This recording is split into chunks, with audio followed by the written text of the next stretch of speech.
The iPhone Air actually doesn't feel like a gimmick. It offers pro-level performance and a powerful 48 megapixel camera along with a bright 6.5-inch display in a super thin and light design. The jury is out on the battery life, but overall this is a promising new iPhone design. The iPhone Air is one of those phones that you have to hold to believe.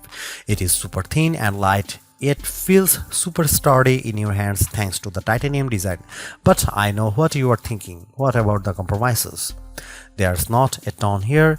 You get a big and bright 6.5-inch OLED display, powerful A19 Pro chip, and a versatile 48 megapixel camera with 2x optical zoom. And Apple promises all the battery life too will be judged of that in our testing. There are some trade-offs when you compare the Air to the best phones. You don't get an ultra-wide lens, and the iPhone 17 Pro and Pro Max have better cameras. But for $999, the iPhone Air could hit that sweet spot for lots of buyers who want incredible portability paired with pro-ish performance. The iPhone Air starts at $999 for 256GB of storage.